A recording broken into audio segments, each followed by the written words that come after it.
the Jesus way, Oh, the Jesus way is the way of peace. is the way of peace. Oh, the Jesus way, Oh, the Jesus way is the way of peace. is the way of peace. Oh, the Jesus way is the way of peace. When he is king, all wars will cease. May his peace begin with me. Gonna beat my sword Gonna beat my sword. into a The year was 1946, and it was less than a year after World War II had ended. It was a time when the Seagoing Cowboys were instrumental in assisting many Europeans to recover from a devastating war. Hello, I'm Brent Carlson, and welcome to Brethren Voices. Our January 2009 program featured an interview with Peggy Rife Miller, who has combined much information, stories, and photographs about these heroes of the past. There were over 7,000 men and boys over 16 who accompanied livestock to Europe and China to help in the rebuilding process after the war. We are very fortunate to have one of those seagoing cowboys with us today. He is Paul Libby of Portland, Oregon. Paul is 87 years old and was a seagoing cowboy many years ago when he was 24 years old and accompanied livestock to Poland a year following World War II. The Church of the Brethren recruited these men and boys. The age limit was 16. You had to be 16 to make the journey.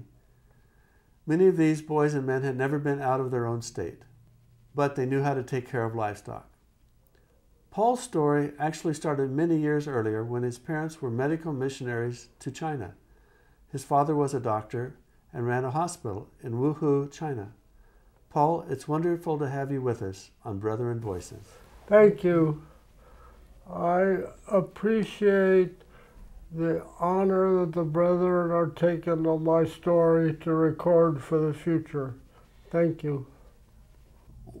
Way beyond my life, Paul had a notable history and a wonderful beginning. His parents were medical missionaries in China, and his father ran a hospital in China. Wuhu, China? Yes, that was one. One of the places? Nanchang Hospital, other one. Nanchai? Nanchang. Nanchang Yeah. Hospital. And they were there from 1916 to 1924? Yep.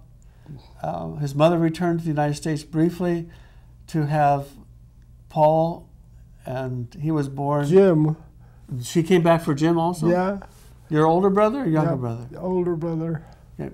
So Paul's mother came back to the United States to have his brother Los Angeles. in Los Angeles to give birth to him, and then she came back again in 1922 to give birth to Paul in Los Angeles. But Paul's younger sister, Alice, was born in China in 1924, and soon after that, the family moved back to the United States. Paul's father was a doctor and also a hospital administrator. And soon after that, Paul went to Willamette University, where he met his wife in 1940. And then, in the middle of World War II, he was drafted. But Paul had a very deep conviction that going to war was not what he should do as a Christian, and he became a conscientious objector to the war, and he did alternate service for 3 years in 3 different places. First, stationed in Walport, Oregon, he planted trees after the Shiloh burn, and then a year later he was transferred to Chicago. Was that the next place? Columbus. Columbus, Ohio, Mental Hospital. where he worked in a mental hospital. He also went part-time to Ohio State University while he was in Columbus. And then on his 3rd year of community service, he was transferred to Chicago, where he worked at the Catholic Alexian Brothers Hospital. And then, after the war, he learned about the United Nations and Church of the Brethren program to send farm stock to Europe, because so many of the animals on the farms in Europe had been killed by the bombing and starvation and just killed for food. And as a result of that, he was one of the first people to join the Seagoing Cowboys that was given birth to by Dan West and the United Nations Committee on Relief and Habilitation. And he went with a group of fellows to Poland on one of the victory ships. The victory ship was called Past Christian Victory Ship. And you were in the Coast Guard as well? That's what they put That's me what in. they put you in that to go on the Seagoing ship? Cowboys were listed in the Coast Guard. As the Coast Guard, I'll be darned. Wonderful. I forgot to show you that, sorry. And we're going to show you some pictures because we've been looking through some of his photo albums that gives all kinds of information. And he has pictures and postcards going back to China and to his working and planting trees in Walport and then being in Chicago at the Alexian Hospital. Just wonderful pictures. Also he has many pictures of the ship and the trip to Poland in 1946. And it took about a month to get there. And I'm not sure I remember all those facts accurately, but pretty close. well, more or less a month. And then they were there a month, escorting the cows to the local farms of the Polish people who got the cows. And then after a month in Poland, you came back on the same ship. And got seasick. And you got seasick more than once or just once? I don't remember whether I was seasick all the way back, but I remember being sick. Well, I think the Atlantic can be pretty rough at times. So then, that trip, you arrived in after a month. Oh. You arrived in, where did you arrive? Where was your port of entry? Danzig. Danzig. They call it Gdansk. Gdansk, Poland. That's the Polish, if I understand Polish, correctly. It's the Polish seaport. Word for that, yeah. Okay. And along the way, we went through the Kiel Canal, and there was a great big ship upside down in the Kiel. Floating in the water? Upside down in the water. Upside down. Yep. That must have been a ship that was sunk in the war. Yeah, and a lot of the buildings had holes in them and destroyed big piles of brick down because most of the buildings were built of brick, and they were all over the streets and all that stuff after the war. So even a year after the war, it was actually over longer than, because the war in Europe had ended, I believe, in 1944. Yeah. And in fact, we have some pictures we're going to show on the screen of the pictures that you have taken on the trip and also in Poland when you arrived. And we also have some pictures of farms that you visited when you took the cows. That's really and we can see lots of destruction and the ruins of the buildings, which we'll show you, because that must have been quite a sight to see. Oh. And it probably disturbed you a lot to see how much devastation there was. We were mostly conscious of cattle, trying to take care of them a lot, get them to where they should. People could take care of them and use them to feed their families. Were the people in Poland, the farmers, happy to get the cows? Yes, very much. One of the things that really bothered me, I don't know whether this goes over this or not, but was that so many of the women were selling their bodies for a pack of cigarettes because that was the only way they could feed their families. Well, you actually got to see So that some kind of them offered themselves to the people on the ship. They would do anything to feed their families and keep their children alive. And that was the result of the war. Of the war, yes. Well, do you remember any particular farm or family that you met that received the cows? And you think about that. 46 is a long time ago. A little bit ago. And so I halfway remember, but it's very difficult to describe them, But I do remember some children and some parents and farms, and they came out and led the cows into their barn. A lot of the barns were built out of brick and that kind of thing, and they were very low, nothing like our barns. Did you have anyone to help translate from Polish to English? I don't think so. Okay. But some of the people that drove the truck and loaded with cows did speak. Were the people that owned the farms, and they could speak some English. Some of them could speak English, if I remember correctly. You had a full-time job. How many cowboys were with you, taking care of the 700 cows? Well, there's a picture in there of a whole group of us. Of the whole group? Yeah. Well, I was looking at that. There's not too many of you. Well, Looks like there's maybe about 20. Where is that picture? I think it's toward the end of that. It was a farewell group. That group at the end? Yeah. Okay. It was one farewell group. We'll count them. Yeah. There, see? 30, I think, but I can't remember for sure. Well, there's not 30 in that picture. No. Maybe 25. But you think 30? I 25 think or 30? So. I don't know whether that includes the ship operators or not. See, I don't think that's the group that took the cattle over. Okay. And here's another one, and here's a few of us. Journey's End. So you had a full-time job taking care of the cows? Yeah. Did you have to milk them?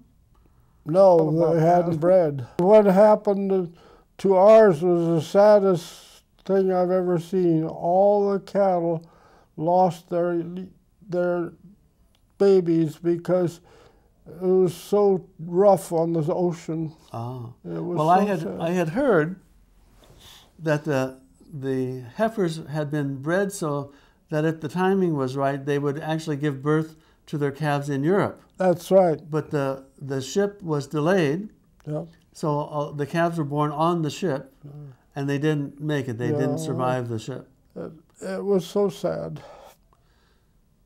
Well, I'm glad you said most of the cows, the mothers made it. Yeah, all of them did. All of it. Well, see, so that there was some good to do There there. was some good. And then, hopefully they could breed them. They of course, did breed them, as I understood it. They did breed them when they arrived in Poland. When they arrived in Poland.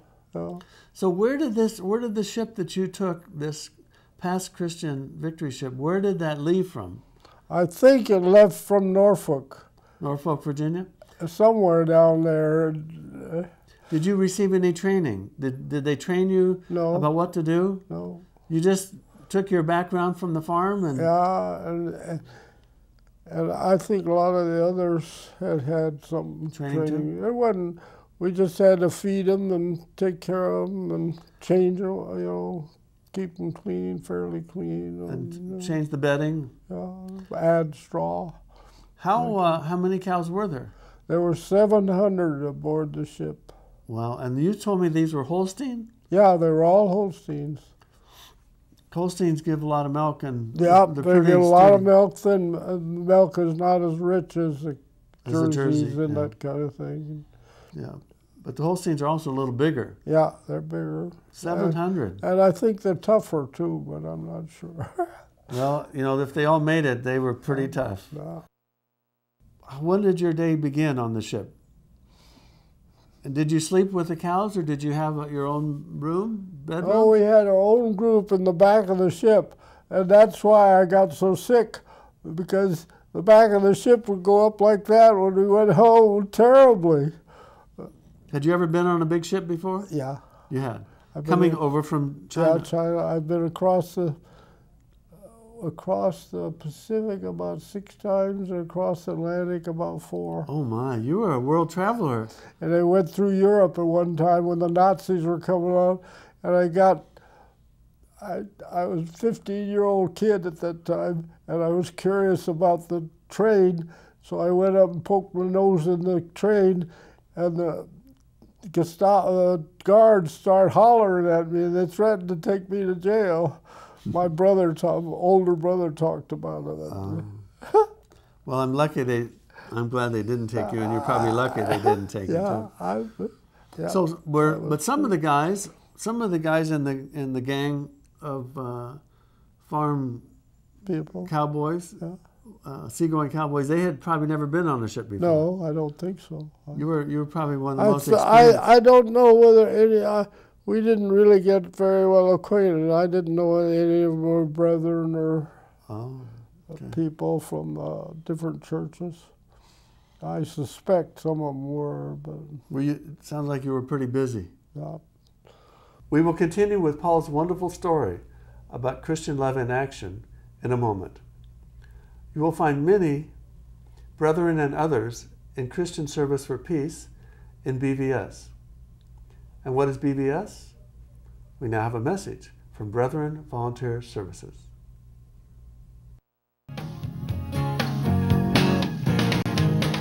This is a world full of options. It's like a never-ending buffet line. While all that I'm really needing is living water and the bread of life. So as I'm walking through this life, making choices, there is one thing I must never forget. This land of opportunity has one God. If I seek Him first, He'll take care of the rest. I can live like a prisoner, that's all it could be. I'm living in the land of opportunity, but a heart pure and simple is a heart that stays free. Living in the land of opportunity, I'm living in the land of opportunity.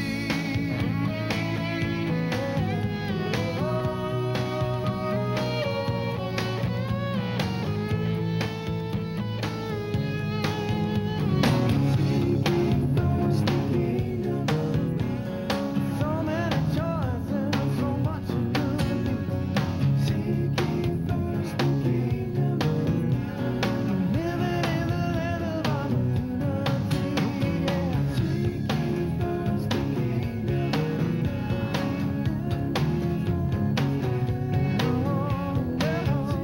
Seeking first the kingdom of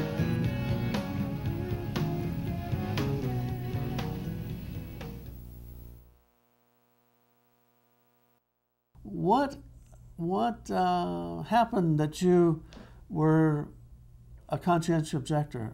How did that come about? The best way I could explain it is when I was 14, I decided to follow what Jesus led me to do. And because of the way the Bible talks about listening to the Holy Spirit, my family did that. And we were mostly Methodist, but beyond that. And that's what led me to follow Jesus in the way He never killed anybody. And He said we shouldn't. And yet every time He ran into evil, He said no to it. Mm-hmm. You know, for the Church of the Brethren, conscientious objection is a very common thing. Yeah. We support it very strongly. But for the Methodist Church, I think it must have been a little unusual. There weren't very many of us. There were not. John Schweibert and some of my other friends are, well, John, I admire him a lot because he refused to pay the military tax. Oh, yes. And he fought the Methodist retirement fund when the government took money away from the retirement fund. Because of him? Yes, because he refused to pay it, and the retirement fund said they had to follow the government. Oh. And he, I don't know all about that, but it showed me he had a lot of guts. So you applied to be a conscientious objector, and then when you received your CO status, they sent you to Walport to plant trees? Yes. But one of the things I'd like to add before that is because we were living on my grandpa's, my mother's brother's farm. Your uncle? My uncle. On your mother's side? Yeah, on my mother's side. That he knew the draft people, and they asked him if I was honest. If you were true. If I were true. And he told them they did, so I had no trouble getting my they didn't give you a hard time? No, they just accepted what I had written. Well, that's because you had true integrity. Yeah, because he knew what I was. Mm-hmm. So, from Walport, you went to Columbus, Ohio. Yes. Did they transfer you, or did you have to find another assignment?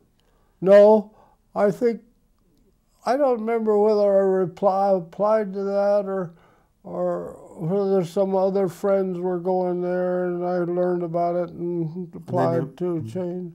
Okay. Because I wanted to do more of the plant trees. I didn't think planting trees was the same as what the military had to do. Oh, yes. But you ended up in Chicago in 1945. Yeah. And actually, you got married Yep. in 1945. Just after my wife graduated from Willamette. From Willamette. She stayed in Oregon to graduate, and then she joined you in Chicago. Yeah. And then how did you hear about this Seagoing Cowboy project to send cattle to Poland? I think I can't remember the name of the group that did it, but they sent animals all over the world, chickens and bees and cows. And I think I started hearing it from them, and I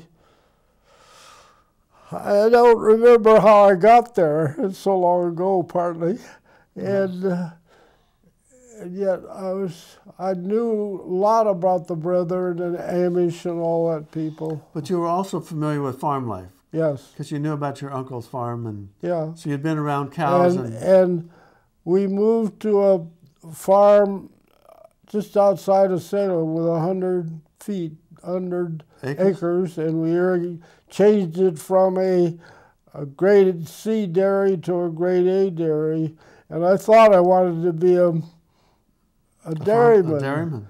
But I found it was too much work, and I wanted to deal with how I changed the world. Mm-hmm. You wanted to make a difference. I wanted to make it. And when I came back from China, I decided to be a peacemaker for the United States rather than going back to China, even with my language and the experience. That's right. You speak fluent Chinese. Yeah. I do want to give you a chance to read this statement of faith that you have, because I know it's very important and it's very deeply meaningful to you. Would you mind sharing that with us? Okay, if I can. If you start here and then you go to here at the end, that will be very, very good. I pulled this out of the Progressive Christian about 10 years ago, and since my wife has gotten so sick, it sustained both of us.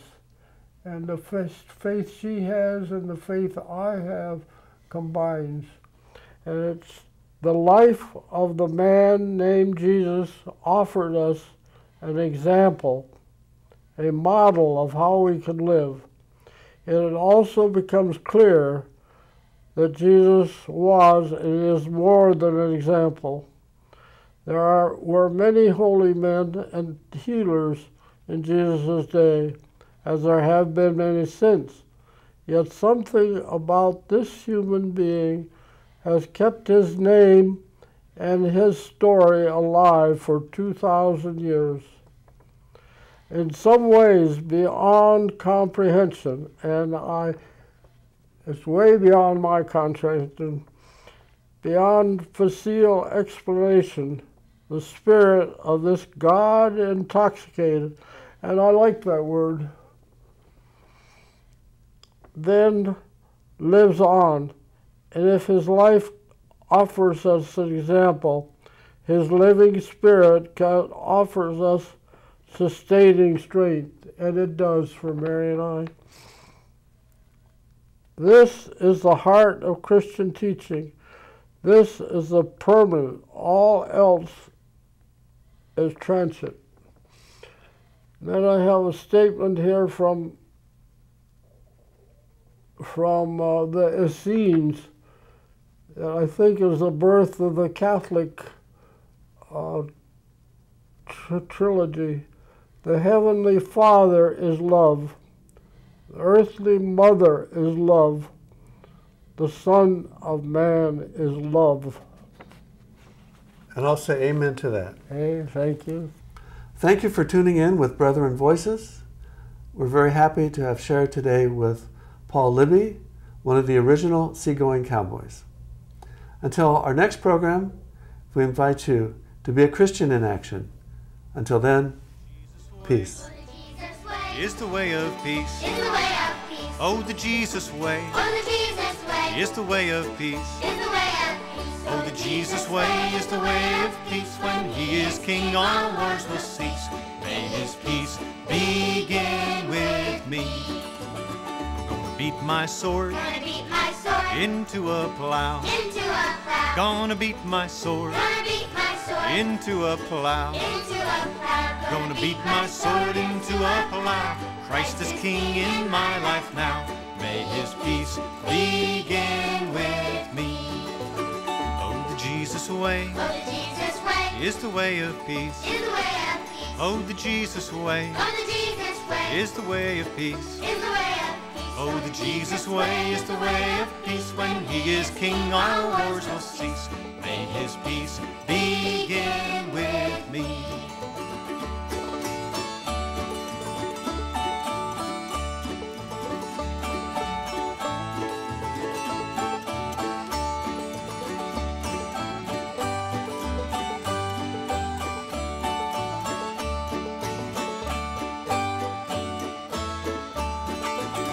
All those who tread All those who tread the path He trod. the path He trod. All those who tread All those who tread the path He trod. the path He trod. All those who tread the path He trod shall be called the friends of God.